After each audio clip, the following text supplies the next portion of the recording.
فيديو مرسل لي من أحد النحالين، كنت معاه في حائل. كان على موسم الطلح وفرز ونظف الخلايا ونقلهم على موسم أثل.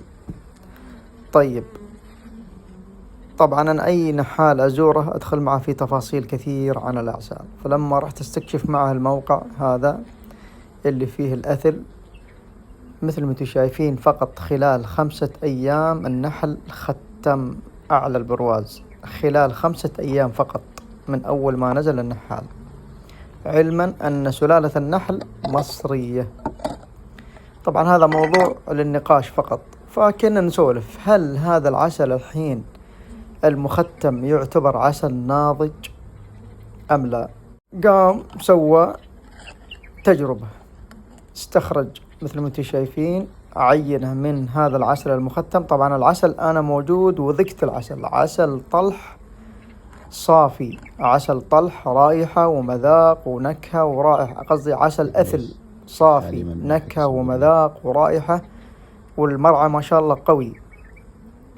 فهذه عينة استخرجها النحال بعد 5 أيام فقط في الموقع، والنحل ختم. فنبي نعرف هل هذا العسل ناضج أم لا. تعرفون أخوان الكرام، هذه صورة طبعا أرسلها للنحال، وفحص العسل من ناحية السكريات والرطوبة بالأدوات الاعتيادية البسيطة اللي متواجدة عند النحالين، وليس الأدوات الدقيقة. وكانت النتيجة أن مقياس الانكسار لمعرفة نسبة السكريات في العسل 7 أو 78. ركزوا معي لأن هذا الموضوع مهم جدا، وفي تعليق للدكتور أحمد القثامي على هذا الموضوع آخر شيء. ونتيجة فحص الرطوبة أخوان الكرام بعد 6 أيام من العمل للنحل كانت 18. طبعا أنا تكلمت في هذا الموضوع مع أحد الدكاترة المتخصصين في أحد المختبرات، وطرحت عليه الموضوع وسألته، قلت له هل العسل اللي ختم عليه النحل خلال 5 أيام أو 6 أيام يعتبر عسل ناضج أم لا؟ فرد علي رد متخصص كيميائي، قال لي كيميائيا العسل لا يعتبر ناضج، أما مهنيا أنا ما عندي أي خلفية وما أقدر أفتيك. فقمت وتواصلت مع الدكتور أحمد القثامي المشرف على مختبر جودة العسل والمحكم الدولي في جودة الأعسال، والمعروف ولد شيخ النحالين الشيخ فاز القثامي، وسألته السؤال هذا: هل يعتبر هذا العسل اللي ختم عليه النحل خلال 6 أيام يعتبر عسل ناضج أم لا؟ وإذا هو ناضج أو إذا هو غير ناضج، كيف النحل يختم على عسل غير ناضج؟ فاسمعوا رده في الصوتيات التالية. وعليكم السلام ورحمة الله وبركاته، أهلا وسهلا، حياك الله. لا بالعكس، سؤالك جميل وسؤالك مهم جدا أن يعني تنشر إجابته، لأنه فيه يعني كلام يدور أن النضج هو بطول المدة فقط، وأيضا في كلام يدور أن النضج هو بالتختيم، وكلا المعلومتين ناقصة. النضج ليس فقط بالتختيم، وأيضا النضج ليس فقط بطول المدة، لأن التختيم أحسن الله إليك وبارك فيك هو فقط ينتهي دور النحل في عملية تخفيف تثقيل العسل، في عملية نزع رطوبة العسل.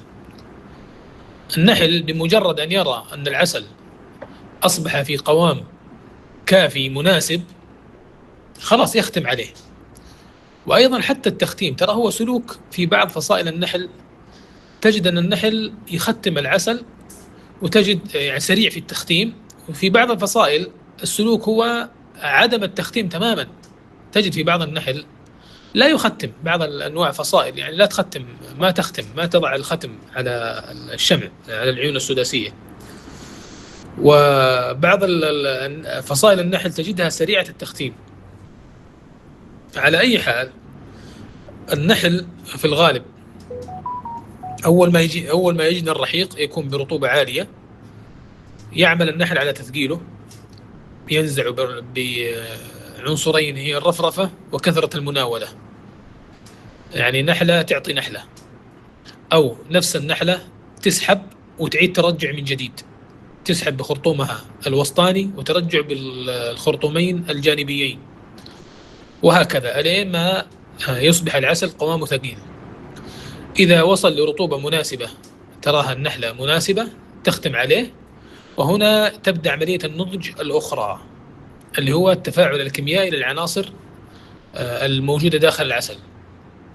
لأن النحلة وأيضا حتى في الزهرة تجد بعض الإنزيمات وبعض الخمائر تجنى من نفس الزهرة أو تضيفها النحلة، تبدأ تعمل الآن على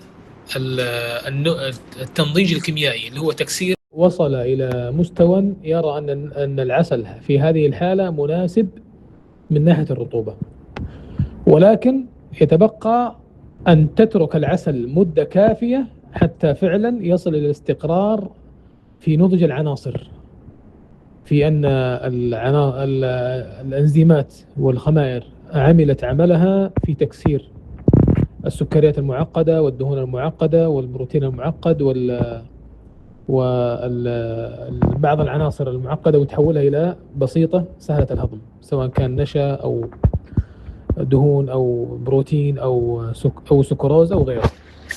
فهذه تحتاج إلى وقت، لابد العسل يترك مدة سواء في الشمعة أو حتى في المنضج حتى يتفاعل، وبعدها يفضل أنه لا يستخدم إلا بعد الجني بمدة لا تقل عن أسبوعين إلى شهر. هذه مدة كافية إلى أن على الأقل أن تتكسر الدهون، مع أن العسل ما فيه دهون، لكن ممكن تكون في نسبة دهون من الدهون النادرة بسيطة اللي تكون موجودة في العسل من خلال الشمع. التختيم هو نوع من أنواع النضج، أو خلينا نقول نوع من دلالات النضج، لكن هو غير كافي. إذا أنت قلت الآن أنه 5 أيام وختم، فمعناته أنه هنا الخلية مكتظة بالنحل. نعم، إذا كانت الخلية مكتظة بالنحل كان فيها عدد كبير من المزحومة بالنحل، نعم النحل إذا كان من بعض الفصائل التي تميل إلى سرعة التختيم بيختم إذا وصل لرطوبة مناسبة.